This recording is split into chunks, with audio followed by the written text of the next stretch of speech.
제가 하는 일을 통해서 저를 돌아보게 하시고 또 하나님께서 말씀을 준비할 수 있도록 해주시고 간증할 수 있도록 해주시고 또 여호와들을 제 삶 가운데서 찾도록 해주셔서 정말 하나님께 감사드립니다.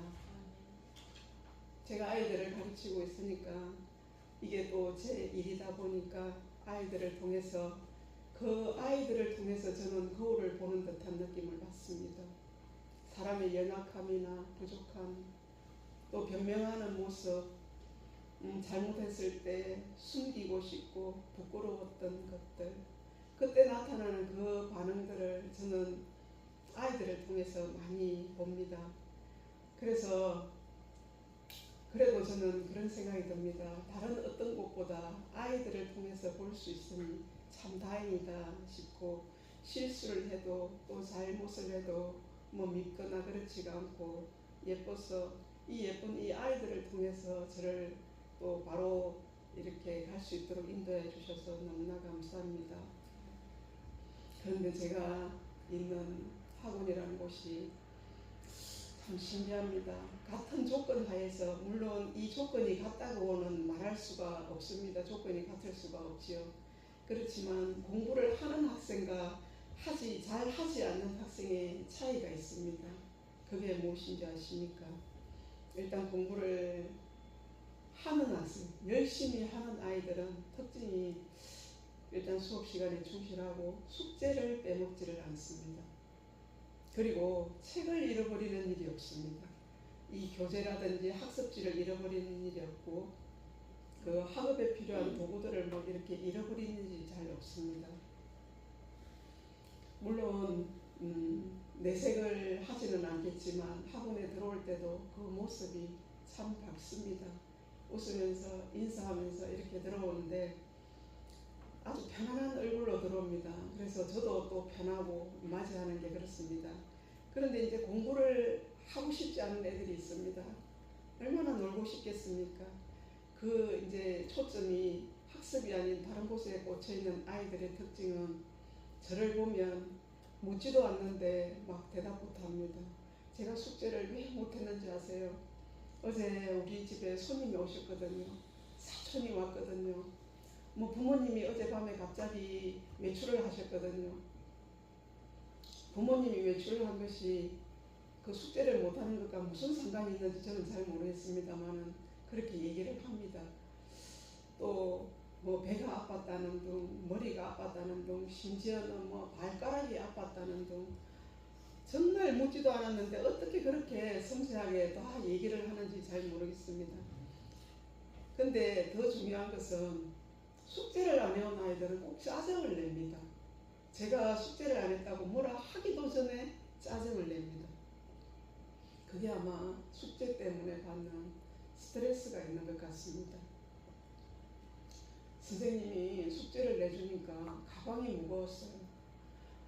정말 긴 책만 가방에 넣어가지고 들고 왔다 갔다 하느라고 어깨가 아프니 어떤 때는 책상 위에다가 책을 집어 던지기도 합니다. 이런 아이들을 보면 기분이 언짢을 때도 순간순간 있습니다. 그렇지만 참 신기하게도 하나님 앞에 이렇게 불평하고 불만을 가지고 있는 혹시 나의 모습이 아닌가, 우리의 모습이 아닌가 그런 생각이 들 때가 있습니다. 한 가지만 더 여쭤보겠습니다. 공부를 하는 사람이 스트레스를 받을까요? 안 하는 사람이 스트레스를 받을까요? 생각보다 우리는 공부를 하면서 스트레스를 받을 것 같지만 공부를 하는 애들은 별로 스트레스를 받지를 않습니다. 매일 그 적당한 시간에 빼먹지 않고 하다 보니까 그 지식과 학습 태도가 습관처럼 이렇게 잡혀 있는 것입니다. 그런데 공부를 안 하다가 공부를 하려고 하면 시험이 다가오면 마음은 불안하지요. 해놓은 것은 없지요. 아는 것이 없다 보니까 처음부터 하려니까 얼마나 부담스럽겠습니까? 짜증이 나고 이제 그때부터 책상도 치워야 하고 또 눈에 보이는 게 너무나 많습니다. 차분하게 숙제하고 수업에 충실했던 아이들은 학업에서 스트레스도 적을 뿐더러 그냥 너무나 당연하게 내게 주어진 일이구나 이렇게 생각하고 공부를 합니다. 그 모습들이 확연하게 이제 보여집니다. 이렇듯 아이들에게 학습이 중요하고 물론 다른 재능과 은사가 있기 때문에 또 다른 것들을 더 잘할 수도 있겠지요. 그렇지만 일단 지금 주어진 상황, 지금 해야 할 일에 대해서는 그렇게 차이를 냅니다. 내게 주어진 일이 정확하게 무엇인지 아이들도 알아야 하지만 하나님의 자녀인 우리도 반드시 알아야 합니다. 우리는 하나님의 자녀입니다. 하나님과의 만남, 예배와 기도를 통해서 하나님을 만나야지만이 우리의 생명은 건강하게 유지가 될 수 있습니다. 아멘. 학생들이 공부를 하면서 자신을 관리하고 시간 관리를 하고 학습 관리를 하듯이 우리도 하나님의 자녀로서 하나님과의 관계를 관리해 가면서 지내야 하는 줄 믿습니다. 하나님은 천지 만물을 창조하셨고 하나님의 능력으로 우리의 모든 삶 가운데 정말 숨결처럼 호흡처럼 이렇게 와 계십니다. 순간순간들을 마치 거울 비추어 보듯이 자신의 모습을 보고 알아가게 합니다.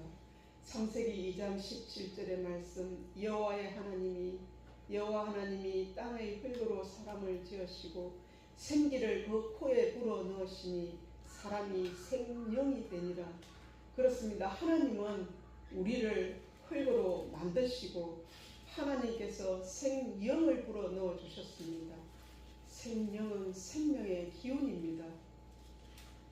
단순히 육체적인 생명뿐만 아니라 영적인 차원의 생명을 포함하여 또한 하나님과의 아주 특별한 관계를 의미합니다.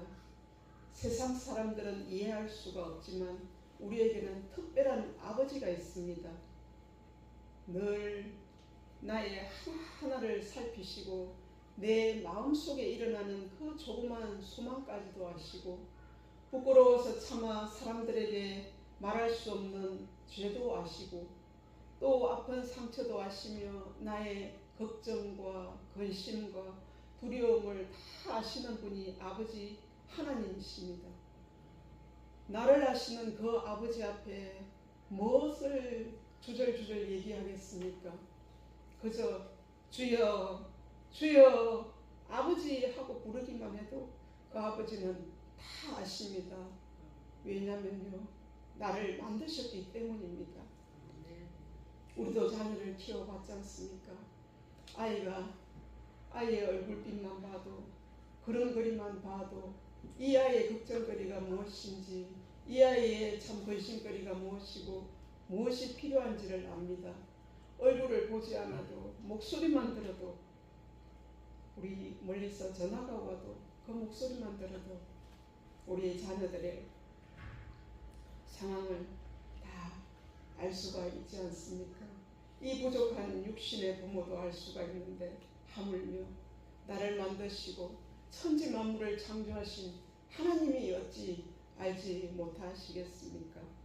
아무것도 염려하지 말고 다만 모든 일에 기도와 간구로 너의 구할 것을 감사함으로 하나님께 아뢰라.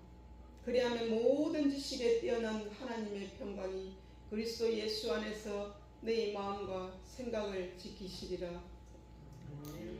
너희가 내 이름으로 무엇을 구하든지 내가 행하리라. 이는 아버지로 하여금 아들로 말미암아 영광을 받게 하시려 함이라. 내 이름으로 무엇이든지 내게 구하면 내가 행하리라. 아멘. 아멘. 힘으로 되지 아니하며 능력으로 되지 아니하며 오직 나의 영으로 되니라. 하나님은 말씀하셨습니다. 하나님은 우리를 통하여, 사랑하는 우리의 자녀를 통하여 역사하시기를 원하십니다.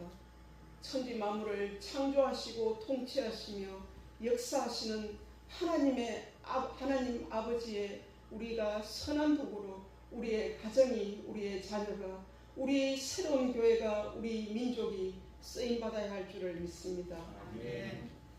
하나님의 역사하심은, 하나님을 움직일 수 있는 것은 오직 자녀의 기도밖에 없습니다.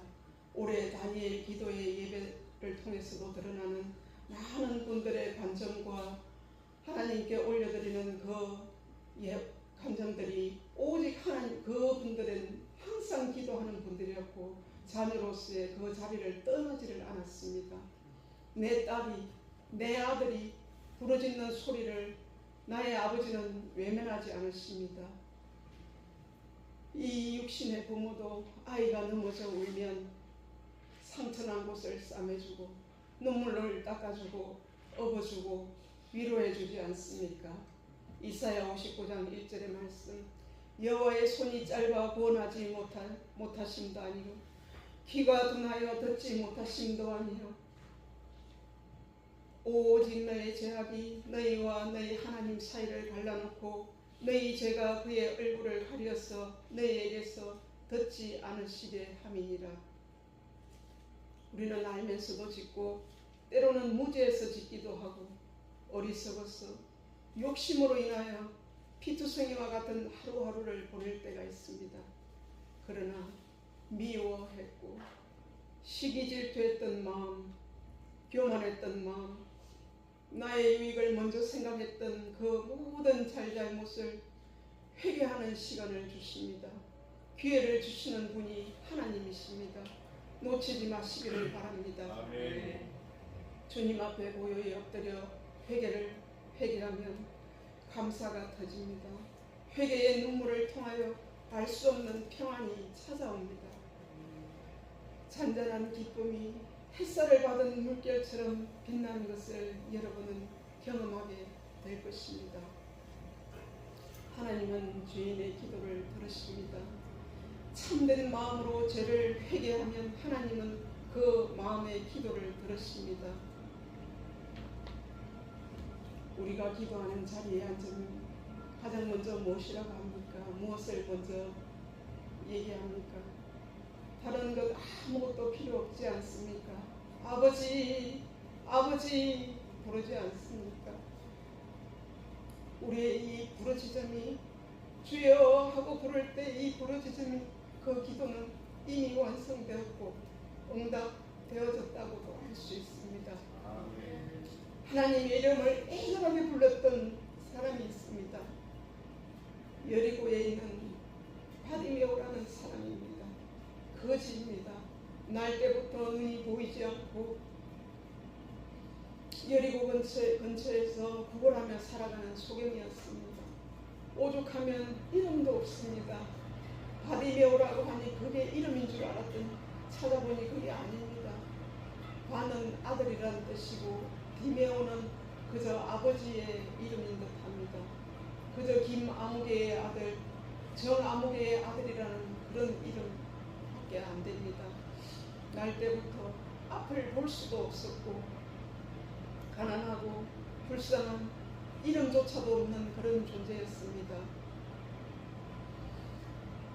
이렇게 가난하고 눈까지 멀었으니 무엇을 할 수가 있겠습니까? 여리고의 그 거리를 떠날 수도 없었고 구걸하는 게 전부였을 것입니다. 그 바디메오가 나사렛 예수에 대한 소문을 듣게 되었습니다. 예수가 자기와 같은 소경의 눈을 뜨게 한다는 그 소리를 들은 것입니다. 근데 이스라엘 백성들은 구약의 하나님에 대해서는 너무나 잘 알고 있었습니다. 홍해를 가르고 요단강을 가르고 광야에서 40여 년 동안 불기둥과 구름기둥으로 이스라엘 백성을 추위와 더위에서 감싸주셨고 하늘의 만나를 내려서 40년 동안을 지켜주셨습니다. 그 옷과 그 신발이 닳지 않도록, 해지지 않도록 하나님께서 지켜주심을 이 바디메오는 알고 있었습니다. 눈이 보이지 않으니까 듣는 것으로 얼마나 예민해져 있겠습니까? 더 민감하게 그 구약에서 행하신 하나님의 이적과 기사를 알고 있었습니다. 그렇지만 엘리야 시절에는 많은 병자를 치료해 주었고 죽은 사람도 살리셨다는 상상할 수 없는 이야기도 전해 들었고, 그렇지만 그 중에서 자기처럼 소경 날 때부터 소경인 사람을 고쳤다는 기적은 그런 적이 없었습니다. 하나님 말씀에 언젠가는 안전병이를 일으키고 기머거리가 덮게 되며 소경이 눈을 뜨게 되는 그런 뜨게 하는 자가 올 텐데 그 사람은 바로 하나님이 보내신 메시아라고 그저 얘기만 들었을 뿐이었습니다. 그분이 언제 오실지는 알 수가 없었습니다. 그러다가 자기와 같은 사람을 눈뜨게 해주는 나사렛 예수가 왔다는 소문을 이 바디메오가 듣게 된 것입니다. 다윗의 자손이라니요. 다윗의 자손이라는 것은 얼마나 놀랬겠습니까? 다윗의 자손은 메시아를 의미합니다. 하나님의 아들을 의미합니다. 그 바디메오가 춥고 배고프고 앞은 보이지 않고 이 사람 발에 차이고 저 사람 발에 차이고 얼마나 힘들며 고달픈 삶을 살았겠습니까? 얼마나 눈뜨기를 기다렸겠습니까? 기대하고 기다리면서 기다리는 것 말고는 아무것도 할 수 없었던 바디메오입니다. 예수님이 어디 계신 줄 알고 찾아가겠습니까? 자신이 처한 그 영역에서 벗어날 수 없는 게 또 이 사람의 한계가 아니겠습니까? 그러던 어느 날 여리고를 지나가신다는 얘기를 들었습니다. 예수님이 지나가십니다. 주변이 얼마나 소란스러웠겠습니까? 보이지 않는데 웅성거리는 소리가 나고 물었겠지요. 지금 무슨 일이 있냐고, 지금 어떤 일이 있냐고 주변 사람들에게 물었겠지요. 나사렛 예수가 지나간다는 것입니다. 그 소리를 듣는 순간에 다윗의 자손 예수여 나를 불쌍히 여기소서, 다윗의 자손 예수여 나를 불쌍히 여기소서, 이 외침이 바로 바디메오의 기도였습니다. 메시아 예수님, 하나님의 아들이신 예수님, 나는 죄인이고 당신은 거룩하신 분입니다. 당신께서 한 말씀만 해주시면 내가 나을 수 있겠습니다 하는 그 믿음이 함축되어 있습니다. 주변에 있는 그 많은 사람들이 바디메오가 외치는 소리를 제재하고 제지시키고 잠잠하라고 책망했지만 어떤 환경에도 굴하지 않았습니다. 자신을 봐달라고 예수님께 소리 지릅니다. 지금 우리도 이렇게 예수님께 부르짖는 기도를 해야 하지 않겠습니까? 아멘. 경제가 어렵다고, 세계 정세가 혼란하다고, 타락된 문화를 보고 한탄만 할 것이 아니라 다시 한번 회복시켜달라고, 생명의 빛을 달라고 우리가 외쳐야 하지 않겠습니까? 다윗의 자손 예수여 우리를 불쌍히 여기소서. 그 많은 길을 두고 예수님이 그 숱한 집회의 장수를 두고 예수님은 그곳을 지나가셨습니다. 우연이겠습니까? 바디메오가 그 자리에 있었던 것이 우연이겠습니까? 또한 바디메오가 우연찮게 지나가는 예수님을 알았습니까? 하나님께서는 바디메오를 구원하시기 위해서 직접 오신 것입니다. 만나러 오신 것입니다. 그러면 바디메오는 또 어떻습니까? 비록 눈은 멀고 가난하고 아무것도 내 힘으로 할 수는 없었지만 다윗의 자손으로, 다윗의 혈통으로 오실 그 메시아를 들어서 알고 있었고 정확한 신앙으로 기다리고 있었습니다. 신앙의 기준을 바로 세우고 있었던 것입니다. 바디메오는 맹인이었고 사회에서 가장 소외되고 힘든 계층이지만 바디메오의 고통을 들어주셨고 그 간절한 믿음에 응답하여 주셨습니다. 바디메오를 보면서 바디메오의 그 육적인 소경의 모습은 우리의 영적인 소경의 모습을 보여주고 있는 것과 같습니다. 영적으로 눈이 멀어 우리가 어디로 가야 할지 모르는 우리의 모습이 아닌가요? 세상에 부족함 없는 물질들, 기다림이 필요 없는 빠른 세상의 응답 속에서 다시금 자신을 돌아보아야 하고 진로의 직장에 대한 걱정과 근심, 경제적인 혼란과 육체의 고단함, 또한 질병에 대해서, 또한 자녀들의 문제에 대해서 어찌할 바 모르는 우리는 육신의 소경 바디메오입니다. 그런 우리에게 직접 몸소 다가오셔서 눈을 뜨게 하시고 사망의 길에서 생명의 길로 인도하시는 분이 예수님이십니다. 바디메오의 이 이야기는 예수님께서 예루살렘으로 들어가시면서 그 십자가의 여정이 남아있는 바로 직전에 일어난 사건입니다. 이를 보면 예수님이 십자가를 통하여 모든 사람의 영적 눈을 뜨게 하실 메시아임을 상징적으로 보여주고 있는 것이 아니겠습니까? 오늘의 이 말씀 누가복음 18장에서 35절에서 43절의 내용인데요. 이 똑같은 내용이 마태복음 20장 29절에서 34절, 마가복음 10장에서 46절, 52절, 46절에서 52절로 이렇게 반복되고 있습니다. 이렇게 반복되는 이유가 무엇이겠습니까? 저는 이 바디메오의 믿음이 이렇듯 각 복음서에 계속해서 나오고 예수님 앞으로 나아가기를 망설이고 있는 우리에게 한 번 더 외치고 나오라는 예수님의 손짓 같고 부르짖음 같고 내 믿음이 너를 구원하였다 말씀하시는 것 같습니다. 바디메오의 믿음이 예수님을 따르는 신앙인의 자세를 보여주기 위한 본보기인 것 같습니다.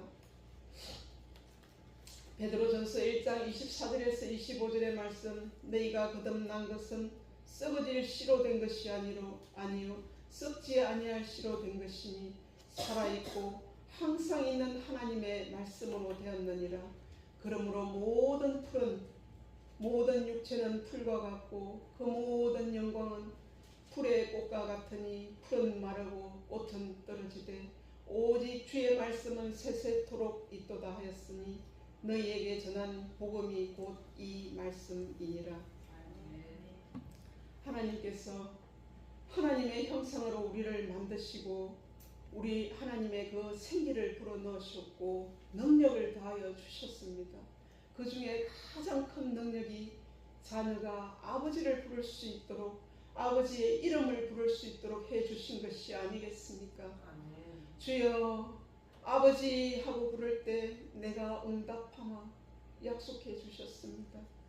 그의 일을 행하시는 이는 여호와, 그것을 만들며 성취하시는 여호와, 그의 이름을 여호와라 하는 이가 이와 같이 이르시는도다. 너는 내게 부르짖으라. 내가 내게 응답하겠고 내가 알지 못하는 크고 은밀한 일을 내게 보이리라. 하나님이 말씀하셨습니다. 하나님의 말씀은 살리는 생명의 말씀입니다. 기도하지 않고 불평하지 마십시오. 기도하지 않으면서 기도해야 할 이유보다 기도하지 못하는 이유를 변명으로 늘어놓아서는 안 될 것입니다. 기도는 생명의 줄입니다. 소망의 빛이 내게 머물 수 있도록 하는 것은 오직 말씀과 기도밖에는 없습니다.